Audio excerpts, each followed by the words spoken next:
talk. Talk about it. Woman to woman.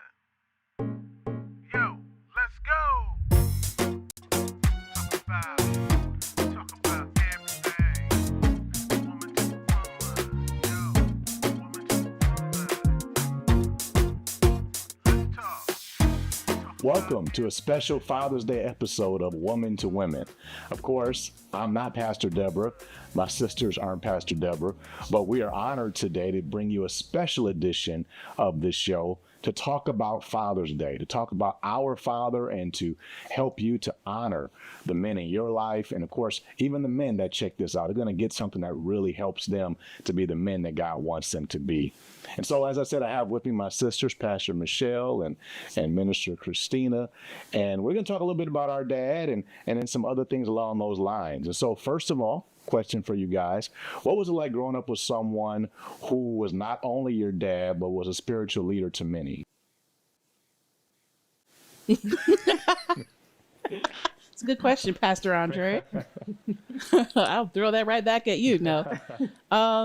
It was interesting at times, right? So there were some things that were really good in it, and there were some things that were a little more challenging. Particularly for me, at one point, once I got to the age where I was in youth church and I wasn't in children's church anymore, so I'm in the sanctuary on Sundays, I had to just kind of focus and drown out the fact that he was my dad when he was speaking, because like many people in the congregation, sometimes you think something being said is directed at you. And you're like, you just not feeling. I didn't feel yesterday. You made me re-clean my room when I want to hear nothing you have to say. So I actually learned to like separate the two during service. And I would kind of tell myself, okay, this is your pastor speaking. This is not your dad at the moment, unless he started telling an embarrassing story, in which case I would just be like, the preacher's kid plight. So that was interesting, and sharing him with other people. That was more of a challenge for sure. It wasn't as much of a, growing up and, oh yeah, hey dad, that's not your dad. Yeah, you're 14, like it's not your dad. But it was cool at the same time because I did get to see the lessons. Like I got to see behind the scenes who you are. So I got to see like he's up early and he is in his office spending time with the Lord. You know what I mean? Like he's like, that's what he's going to do. Like it's clockwork. He had a regular routine, even a routine for Saturdays and how he went through the day on Saturday. And so it's almost like a master class kind of, you catch things. That was a great blessing for me to see like the consistency. And I know it's the same thing for your girls, to see the consistency. Like this is the time where dad is praying, or this is the time where, this is happening. And that was a great blessing to me because I got to see both sides of that, the front of the house and, kind of the back. Yeah, I think you kind of said it very well. I think some of the adjustments that were made as a result of him being in both positions, some of that I didn't realize until I was an adult, looking back, because I thought they did a fairly good job of trying to normalize our life outside of the church. And I really, really appreciated that he didn't come home and do sermons to us. And that, I remember somebody asking me when I was in youth church, was like, does your dad wear suits around the house? And I thought it was the most absurd question. But from their perspective, I guess they're seeing him just in that role. That was something that I appreciated, that I could say that the answer was no to that. I think too, like Kristina said, I really had to learn early how to separate the person from the grace or the anointing. And I think that's just really standard, because even Jesus talks about that, where he couldn't do mighty works because of their unbelief, and their unbelief came from familiarity. So that was something I had to really work hard on, especially in my teenage years.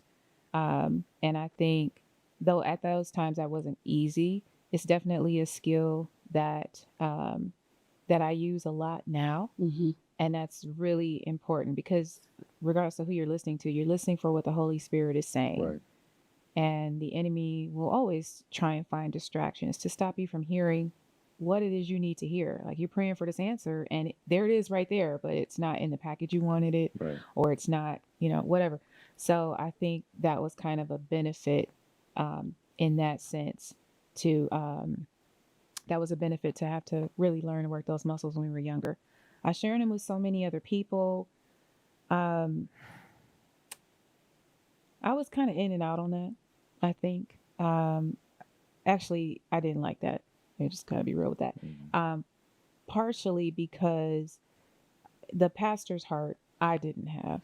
So the people that he would like allow to mistreat him, or his response to them when they were mistreating us, or they were one way with him and then us behind the scenes, and then some of the PK issues. And not everybody was crazy, but especially when you're not mature, you can just focus on like 10 people that are crazy and have 10,000 that are great. You know what I mean? And so my world felt that way. And so that was a little bit more challenging for me from that standpoint. And like you said, people are calling him dad and people taking up his time, or people, whatever, that was harder for me. But like I said, God never wastes a battle, and any and everything you go through can be used as you move forward. And that I can definitely say. What about you? Yeah. I don't have as many vivid memories as you guys do from growing up, and I think maybe that's a male-female thing. They tell you that boys try to forget their childhood, and because it's when they were a little bit more vulnerable, and girls cherish it. But I do remember a lot, and I remember, and we'll probably talk about this a little bit more as we get into this, the example that was set. There was definitely a way that I saw him operate. There was a way I saw he and mom operate in terms of, they would have people that would stay at our house sometimes because they were in need. They needed some help. And sometimes that was family, sometimes that was other people. And then, of course, as you get older, learning to receive from the gift on the stage. And for me, there was a place in my thinking, my approach, where I wasn't hearing dad, I was hearing Pastor Butler or Bishop Butler, and kind of separating the two, even starting to work for him. Same thing, where at home is dad, and you might talk a certain way and be a certain way, but when you come to church, and this is kingdom business, we're about winning souls, there's a certain way you need to operate. So these are things that I had to learn. But I think it's a benefit to have been in a home where we were able to be ourselves for the most part. We were able to have a normal childhood, and at the same time, watch parents who were serving a community. So here's another question that's similar. Did you ever feel pressure to act or live in a certain way because of who your father was in the church? Absolutely. Unequivocally. I mean, I would say that as I started to really develop my own relationship with the Lord, that was one of the first things that I had to address, because I recognized that I remember just going on a cruise once in my 20s with some friends, and I have my own standards of how I live, but I literally the first day was walking around the boat to see if there were any Word of Faith people on the boat. And because I was gonna determine my level of cut up or not, because I was like, I don't want to. I mean, and I wish I could say like I don't have any real big horror stories. I didn't go too far off the reservation, in terms of as a teenager or anything. But I really wish I could say that was 100% because I just had a heart for God. Some of it was I didn't want to embarrass my parents. I had respect for them. And I knew that if I was out here wilding out, that dad could be fighting that battle, even in the papers at some points in our lives where it was just stupidity and pettiness. And so some of that was that. But I remember on that boat, like just kind of getting a kind of an inkling from the Lord, kind of saying like, okay, so should whether or not Word of Faith people are on this boat be the determining factor of how you act? And that's when I really had to start to learn to check my heart motives and make sure that I'm doing what I do for the Lord. But absolutely, I felt an intense amount of pressure. And I think, again, with the church and people, and I know you talk a lot about this, church hurt, Mm-hmm. and just all of that. Almost felt like you couldn't be human.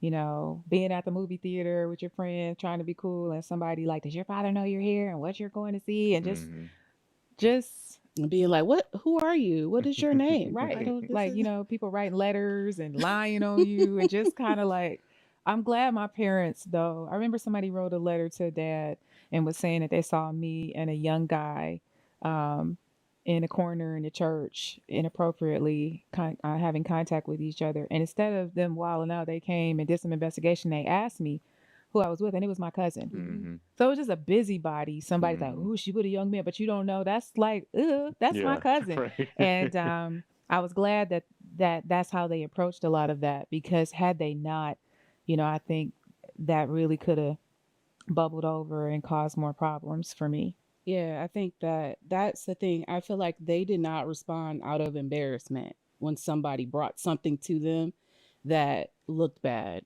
when it came to us. Like they actually seemed to respond more out of making sure they raised us right. And I'm sure that was a struggle at times because you're forced into, even if you're trying to stay away from it, there still is this image that's projected, and people are immature, and, in a lot of cases.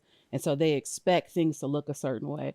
But I feel like, whereas I have friends that are preachers' kids, or even my husband, different people that have different stories about how they were punished for something that was ridiculous Right. repeatedly, or something that really was untrue. They did give us an opportunity to speak to things that came up.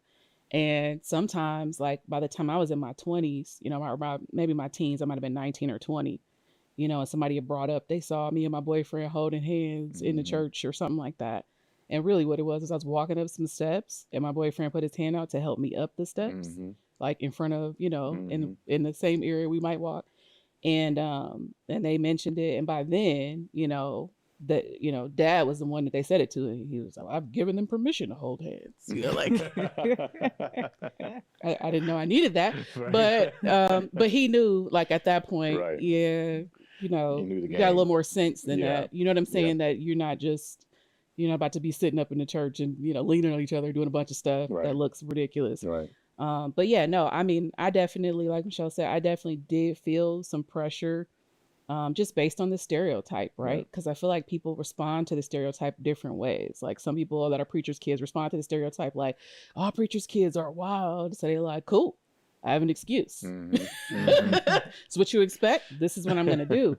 And I didn't want to be that either. I didn't want to be like, and I also didn't want to be the black sheep. And I felt like I heard a lot about sometimes the youngest being like that, from different families, different things that I would see. So I was kind of fighting that battle too. Like, I don't want to just be out here doing whatever.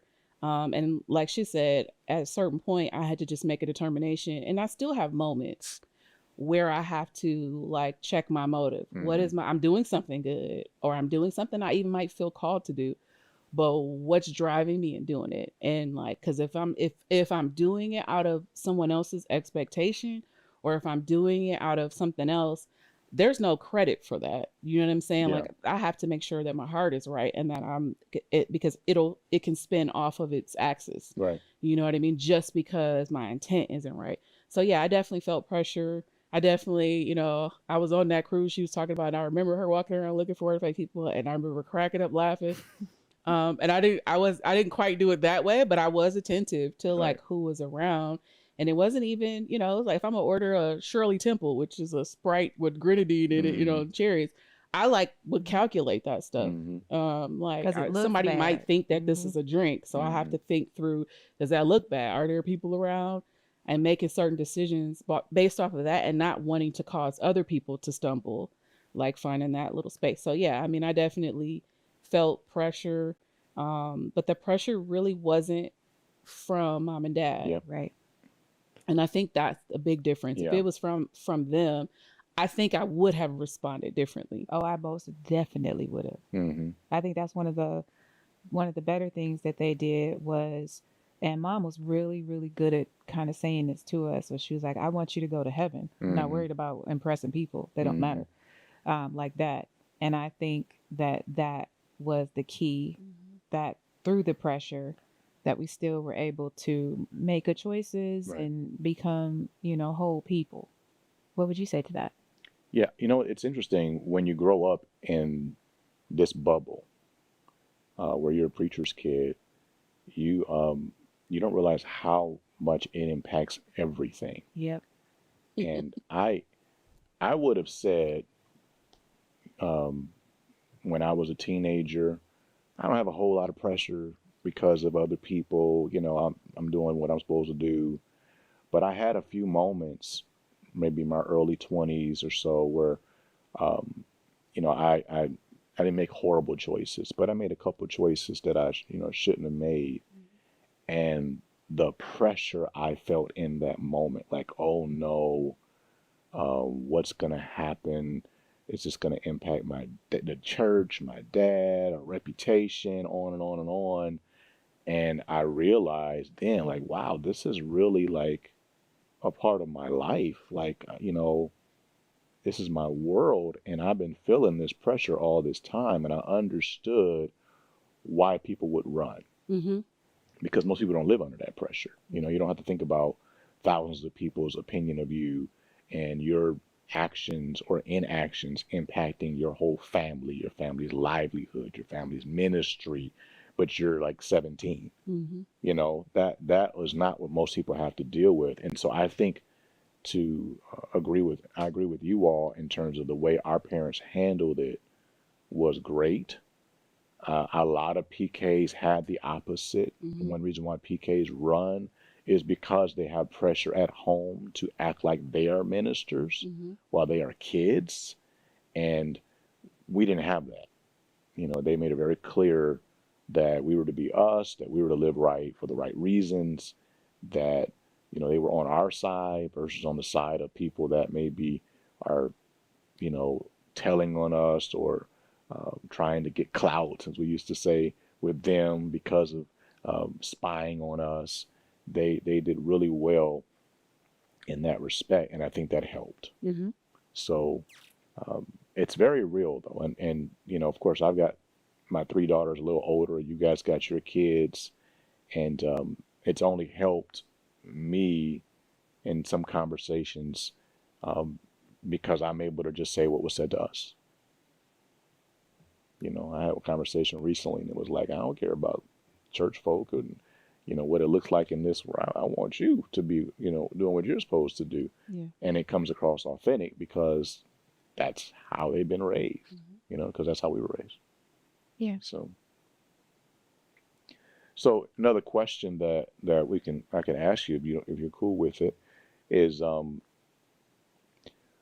how did you feel he balanced his role as, of course, when we were growing up, pastor and then bishop, uh, with his role as father at home?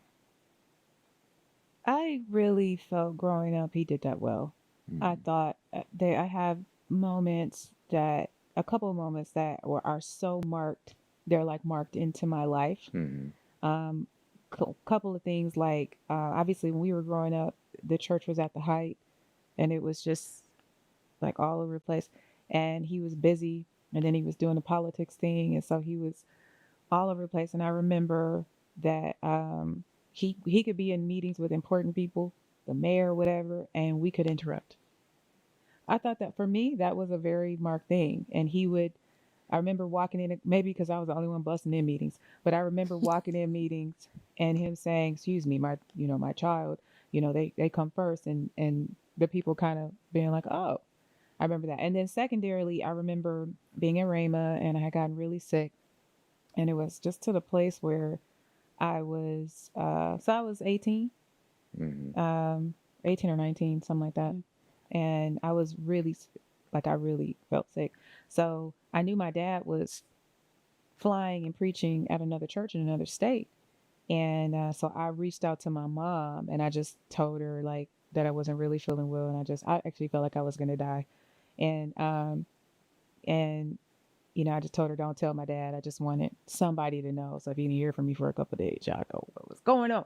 So, and then it had to be like 2.5 hours later.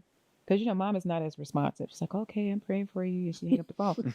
So like 2.5 hours later, the door was like, there was somebody at the door, and I opened the door. It's my dad in a full suit. He left the speaking engagement right before he's about to preach to come, and he never got invited back to that place again. But I felt really bad about it. I was like, you could at least preached, and it came. Like, I felt bad about it, but he was very quick to shut down. Like, this is my first ministry, and then people can do X, Y, Z, and I think for me that was important. That made a mark moment for us. And then he was always at our games, and I see that now with the grandkids. He's ending meetings here today to make like little soccer games, Little like elementary excuse me, soccer. the staff director's First meeting, grade. right? Or my kid might not even play. No. Right.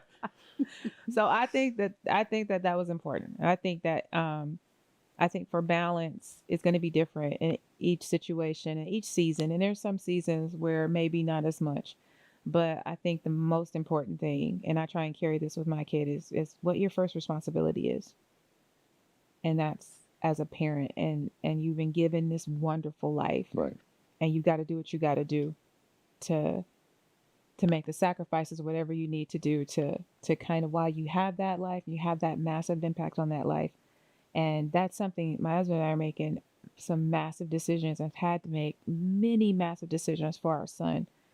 And it was easy to do. And sometimes when people hear about it, they're like, oh, wow, you guys are great parents. I'm like, this is what we saw. Mm-hmm. This is also what Lee's parents were like, too, what they saw. Mm-hmm. And I'm thankful for that. Yeah, I mean, you said most of, like, I don't know that I have anything else to add to that, but just making sure that they were at, he made sure he was at events, and, no matter what was going on, or if I was having an issue or something, he showed up. So, I mean, I definitely felt as though the role was important to him. And even like, I don't know how he did it. I'm built a little differently as far as like my energy levels than you and him, kind of like, and I guess you too. I don't really know. I think you're in between. But the things that he was just very intentional about, taking us out to eat once a month and having those conversations where he was directing and instructing us for future things that sometimes I may have it. My memory is a little cloudy about childhood too, but sometimes I'll have a moment where I remember something said in that TGI Fridays. Yeah. Oh yeah. And you know what else he said? Like he was like, oh, and one day you're going to grow up, you're going to want to get married. And these are the things that are important. It's not important this, that, and the other. These are the things that are important about who you marry. And that soundtrack would play in my head as I'm measuring, somebody that has interest in front of me, is like, do they check these boxes? Okay, they look like it. Let me keep watching. Like, that kind of thing. So it wasn't like, although he had great, all this great acclaim, and there's all these different people that are looking to him and all of that, and you could have minimized that role at home, or it could have been thrown all to mom. He had the things that he knew. These are the things I want to make sure guiding your life. And I thought that was great. You have anything you want to add to that about how he balanced? No, I think his you role? guys did a really good job with it. I remember him being at games. And even when I was playing in college, I remember we had our national championship tournament. I don't even know where in the country we were, but he showed up, and that was pretty consistent. He would make sure that no matter what was happening, he was there as a father. And at the time, when you're a kid, you don't always realize everything else that he's doing. But later on, you go, man, you were doing this and you were dealing with this, and then you showed up in my little game, and was giving me advice and talking to the coach, and all of this Yelling in the at middle the of that, refs. right? Yelling at the refs, and and he, as you said, he does it with the kids now. I mean, one of my kids, she's a volleyball star, and she actually had to say, hey, kind of tone it down a little bit, because he'd be yelling her name from the stands, and so I think he did a really good job of balancing that. And that I don't know that we felt it as much as a lot of other PKs do. I also feel like, and I know this is a little different than others have talked about, but we didn't necessarily actually live at the church, if you know what I mean by that. And there are some that will teach that, and they'll say that's a great thing, and I'm not against what they're saying. But it wasn't like we weren't at church all day, every day. There was a bit of a separation. We weren't forced to go to youth ministry every week, all those type of things. And I think that some of that was so that there could be, we didn't have to feel that extra pressure. It kind of goes back to what we talked about before. There could be some normalcy in our lives. So I thought that he did a good job of balancing things. Mom did a great job balancing things, and it helped us to balance things. Mm-hmm. And we're able to pass that on. So, so another question that I think is really similar to this, and it immediately brings something to mind for me, was there any moments in his ministry that directly impacted you spiritually, or I should say personally, when you were growing up, positively or negatively?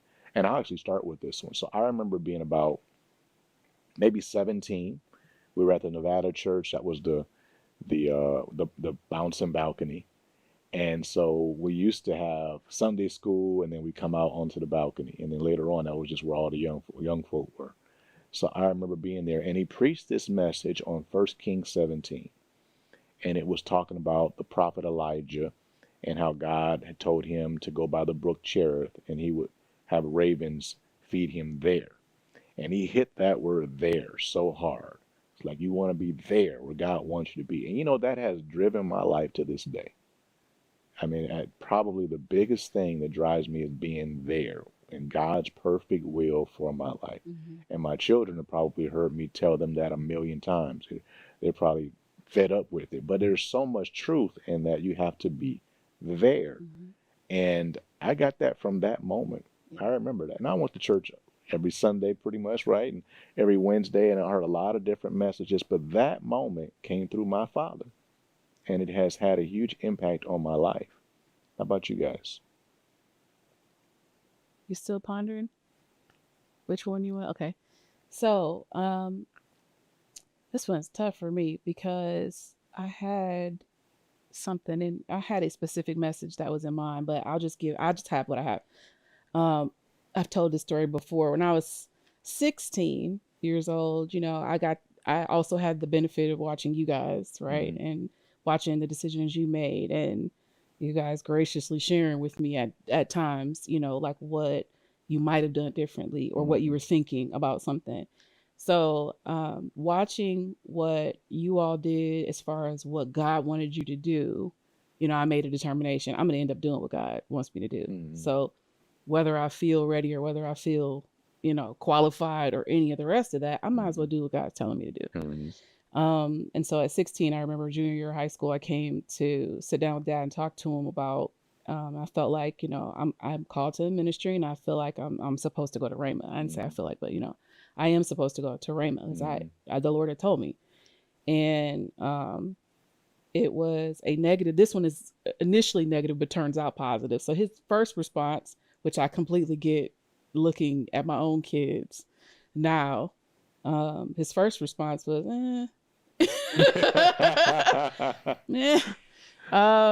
well, he's like, well, you're a little green. I think maybe you should. At this point, I had a 4-year academic scholarship to the University of Michigan. Mm-hmm. And I was like, I think maybe you should go to the University of Michigan first. Mm-hmm.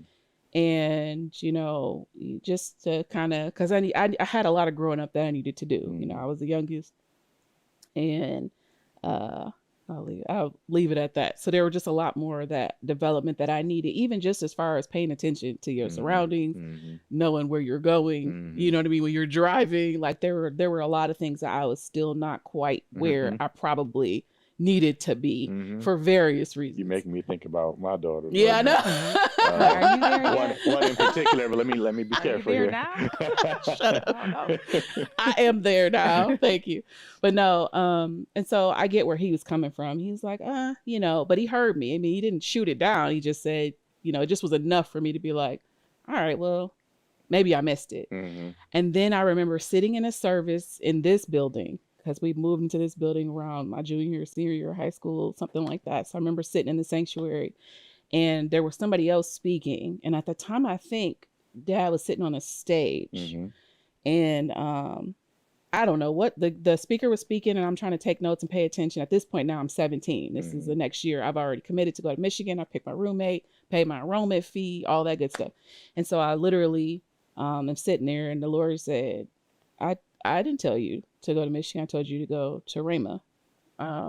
And I was like, so we had this whole conversation just kind of sitting there. Mhm. Well, Lord, you also, this is the authority you put me under. I said, I'm willing to go.